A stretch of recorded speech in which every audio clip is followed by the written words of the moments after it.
Morbius, I am ready to veto because of Jared Leto. Let's see if this trailer can change my mind.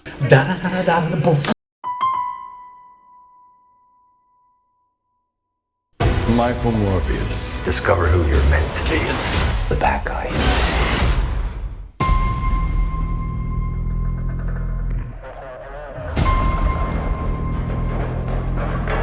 Extensions of what we've seen before.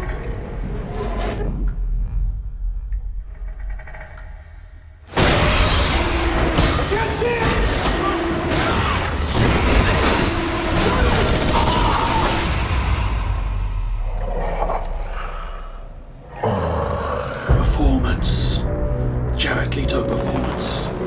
Michael, what have you done? I was trying to help people. But the cure. It's a curse. Michael. I have powers that can only be described as superhuman. But there's a cost.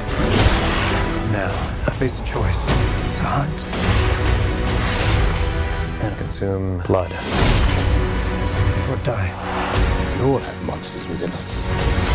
It's up to us to control it. What if I can't?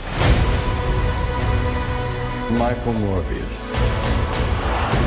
Keaton, know him by name. Not Not Keaton. exactly. No. Time to let go of what you used to be. Discover who you're meant to be. All our lives we've lived with death. Why shouldn't they know what it See, feels Matt like Smith for is a drawing change? point for me. Just accept who you are. Forgot Matt Smith was in it. The bad guy.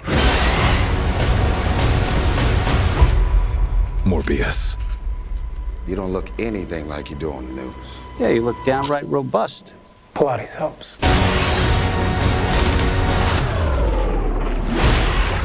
A new Marvel legend arrives soon. A new Marvel legend. The trailer that they released before, I was kind of, that's alright. But that as a final trailer was just kind of noise. I don't know. There was nothing in that trailer that sold it to me other than the presence of Matt Smith, who I forgot was in it. Is it just me? It looked poor. Maybe I've said this before, but that colour palette is very much the same as what we saw in the Venom films. Very much that dark, low contrast, blue-green gels filter over the top. Even Michael Keaton's dialogue seemed off. It was kind of too grandstanding. And I know he was Vulture, or is Vulture, but I know before he came Vulture, he was like that working Joe in charge of that construction company. But now he's talking like a criminal mastermind. None of it sat right with me at all. Sorry. Not sorry. Is it a case that I was just ready not to like it because of Leto? Early Jared Leto I thought was a great actor. We had American Psycho, Panic Room, and then of course Dallas Buyers Club. He was amazing in that. Obviously he won the Oscar. But then everything else since is kind of, it has to be a performance, and you don't feel like you're watching a character, you feel like you're watching Jared Leto put on a performance. Saw it in Blade Runner, saw it in Suicide Squad. Do I need to reference House of Gucci again? I'm an artist. Everything has to be so intense and such a performance, but to that end, he just, to me at least, he just looks like he's acting, and it takes you out the movie.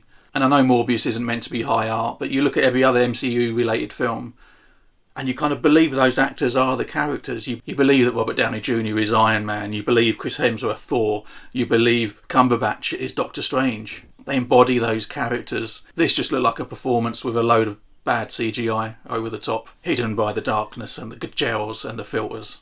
I don't want to be negative. There's nothing there for me. There's nothing there for me in that trailer. I felt much the same about the Venom trailers, and in that respect I was kind of like, I'm not really fussed about watching them on the big screen at the cinema, but I'll probably watch them on streaming at a later point. This, I don't even have that. The fact they bring the subtitles up saying from the producers who brought you Venom, fair enough, and then they tag No Way Home on, like this has anything to do with No Way Home, or in the same league as No Way Home's going to be. Those people that brought you No Way Home are now giving you this. No, they're not. So strange. It's out in the UK March the 31st. I think the US the day after, April the 1st. April Fools. And I know that COVID probably had something to do with it initially, but the release date has shifted 3 or 4 times now. That's not normally a good sign. And you get the sense it's going to be like Venom 2, where it's going to be like another 90-minute, so they can squeeze as many performances in during the day in as many screens as possible and try and get their money back, or get that bigger opening weekend. I've no doubt it's probably going to do amazingly well, and everything I'm saying here is completely null and void. But that trailer just hasn't sold it to me at all. Again, sorry. Not sorry. Well, that was a bummer. Was kind of hoping that the trailer was going to change my mind and maybe there'd be something there for me to get my teeth stuck into, no pun intended. But yeah, sorry, for me, just nothing there. What are you guys thinking? Is it what you expect? Is your expectation a good or a bad thing? Let me know in the comments down below. And while you're here, if I haven't dragged you down too much, please click like on this video, hit subscribe, tap that notification bell. I think normally I am a little bit more positive than this, but hey, you can't love everything all the time. But one more look at a little bit of Gucci. You wanted to make me cry. Until next time, take care of yourselves. See you soon. Bye bye.